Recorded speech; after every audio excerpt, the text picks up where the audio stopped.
Hello and welcome to the 7th video of the ParkLogic videos series. I'm Tim and this is Michael. Hi, how you going, everyone? Hopefully everyone's doing well out there. We know that we are. The quality of today's video is called TQ Scores and Quality. It's hard to say with a mouthful of jelly beans, that's for sure. Absolutely, Tim.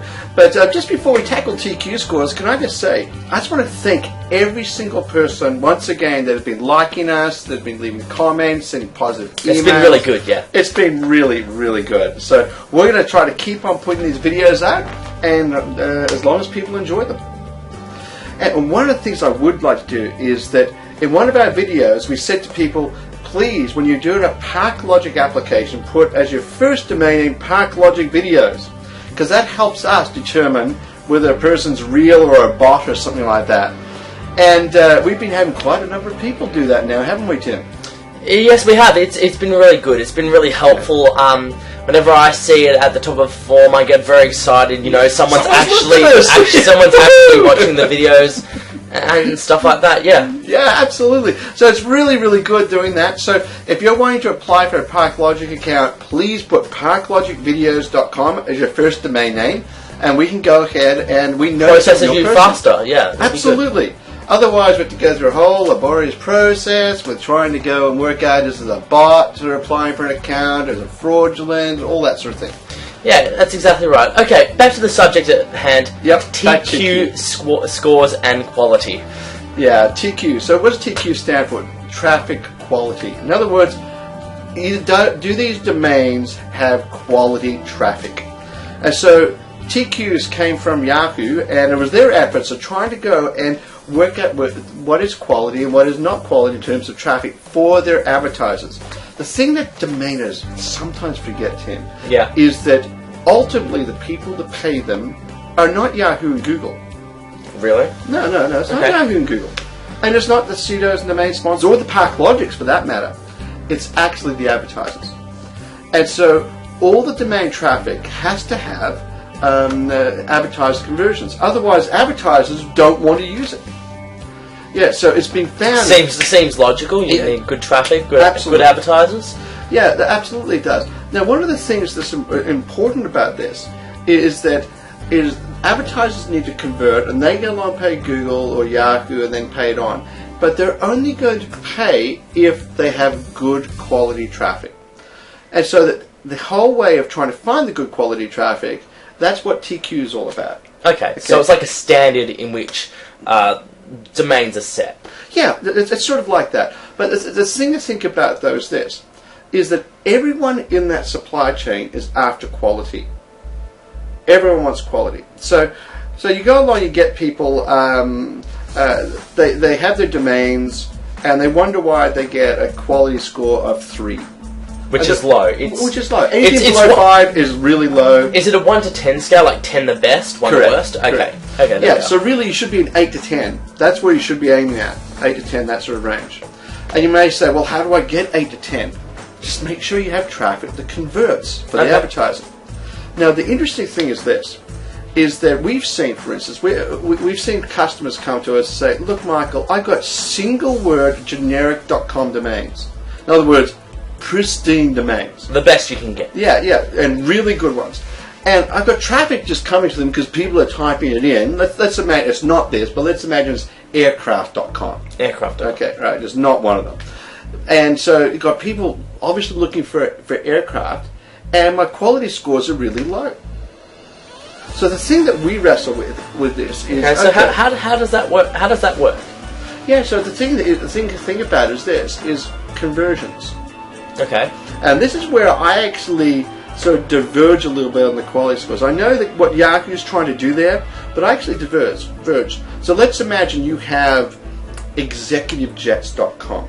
Okay. So all those people are wanting to buy an executive jet will type in executivejets.com, and what you're hoping to do is that someone or one of the advertisers will convert and sell a jet.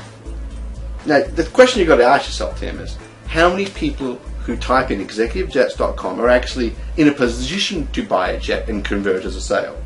I don't know, not many, maybe? what was it, 1 in a million? And so you got to ask, well, okay, what's the quality score? So there's obviously a whole algorithm there. But the other thing I've seen though is that, okay, so if you have like a really low converting domain name, it can potentially get a low conversion for the low quality score. But what else can actually impact the quality score? Well, the other thing it can is that, let's imagine I've got mortgage.com. That sounds like a good domain. Yeah, well, that would be a great domain. So I got mortgage.com, but I've set my keyword to be pizzas. Well, so I'm actually saying I want pizzas. All the look on the site and everything is all about pizzas. Why on earth would you do that? Yeah, well, I'm creating an example, Tim. Okay. Okay, so let's imagine that's the case. How much conversion are you going to get from people who are after mortgages? They go to the site and they see pizzas. Not many. Well, you're not going to get many. Maybe I got hungry, house shopping, and I'm like, oh, pizzas, that's a genius idea. That's exactly right. So that's the problem, is that, okay, but it's based ultimately on conversions and all that sort of stuff. And obviously there's some secret sauce inside of the Yahoos and Googles of this world that also determine stuff. But you think about it, is that what we can do is we can assist the TQ. And that's what optimization does. Okay. So let's imagine I go and sort of say, okay, I've got mortgage.com. I'm actually going to put information about mortgages on the site. And it's going to look like a mortgage site. That sounds perfectly logical. Exactly. So here's what we've also found, is that we've seen many companies that do auto-optimization. They do auto-optimization, and probably about 30-40% of the time they get it completely wrong. So they have pizzas on mortgage domains, that sort of thing. And so with the result, it drives the TQ scores down because there's no conversions, because the advertisers and the content aren't matching up. Yeah, so drives that all down. And because a TQ score is done typically on an account basis, that it actually lowers the value, all the earnings per clicks of the whole account. Okay. So, what does optimization do? Better matches the advertiser to the content, and vice versa, and also the users, and so it increases TQ. Okay. So it benefits the whole account, because if you've mismatched the targeting of that advertising to the users, you'll get low conversion rates, and you'll begin to get punished. Okay. Does that make sense? Oh, yeah, it sounds like it makes sense to me. Yeah, so the thing that we've got to do is always be striving for quality. Why? Because the ultimate end payer of the traffic is the advertiser, and they need a conversion. Yeah, so there's some difficulties along that way, as I gave an example with executive jets. So very high-priced items, low converting and that sort of stuff. Will you get the kickoffs if someone does actually buy an executive jet? Oh, that'd be nice. I'll take my affiliate commission for that. Thank you very much. 10%. That'd be fine. But yeah, so we strive for quality. So one of the big problems the industry has is that people who say, okay, so what I need to do is I need to get some domains, and I then need to go and find some traffic for those domains. So rather than being natural type-in traffic or link traffic built across time or something like that, yeah, they say, okay, I need to go and find the cheapest form of traffic I can buy. So they go along and they find these different websites, and they go who sell traffic. Okay. And they buy that traffic, put it at their domains, and they go, I hope I get a click. A couple of things with this. Number one is that you've got a domain which says household mortgages us.com. Yeah. And you just bought some random traffic and pointed it at that domain. Okay. What you're then saying is, I hope I get a click. Right. So you're going to have low converting. Okay. Right.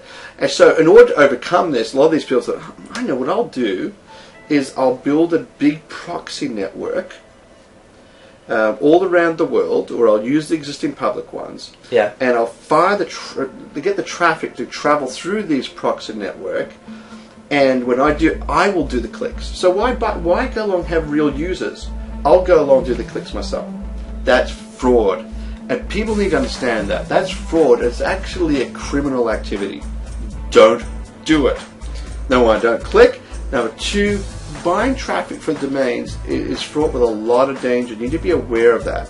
is that Google and Yahoo can claw back over 90 days of revenue, and that clawing back is another way of saying they'll take it all away, and to all the money away. So you wake up one day, discover you're thinking, oh, life is so good, I can go along and sit on the beach now, only to discover that you no longer have any money. Yeah, that wouldn't be too good, would it? Not too good at all. So you're saying is that moving back to the sort of the fraudulent traffic people, is they put through proxies. They do all sorts of stuff. Every time clicks. Okay, every time the proxy registers with the traffic, then they put a cumulative click or something. Yeah. So what they're trying to do is they're trying to disguise these, say, fraudulent clicks. They do all sorts of fancy things. And let me tell you, ParkLogic, we're the worst nightmare for fraudsters. Yeah. And the reason why is because we partner with all the different companies and everything out there. You've got to get past our anti-fraud checks. You then have to get past our partners' anti-fraud checks. So everyone's checks. So it becomes it's a very difficult thing to get through. Yeah. So we actually, before a payment's made. By the way, sometimes we let fraudulent people come through. We identify the fraudulent. We'll even communicate to our partners and say, we think this is a bit fraudulent, this traffic. Can you look at it? We all do a whole lot of learning. And we may even do it across a month or two or something like that. We haven't paid the person, and we slam the door shut. Why? We're trying to improve our systems for fraud detection. Exactly. Yeah, because it is a battle. Now, all the good domainers out there, we want to speak with you. We really do. We want to speak with you. All the good domainers who use good domains with legitimate, good quality traffic, you have nothing to worry about. No, absolutely. They have nothing to worry about. That's the thing. And so what will happen is that they'll have someone come to their domain. They'll type in, let's imagine aircraft.com, if that's the person's domain. And they're looking for aircraft. It's real traffic, real people at the other end, and there'll be real converting sales ultimately. And that's the thing. That's what the industry is based on, is advertisers pay, say, Google and Yahoo pay the parking companies and us and all that sort of stuff. And away it goes on, it flows on through. Okay. And that's the supply chain. Well, that's good. I think we should wrap up about there. Thank you for watching this video. Feel free to give us some feedback, leave a comment. Anything you could give us would be great, and we'll get back to you another time. No, absolutely. Okay, don't forget ParkLogicVideos.com is put that as the #1 domain and application. And we'll see you later. Okay, see you later, everyone. Bye.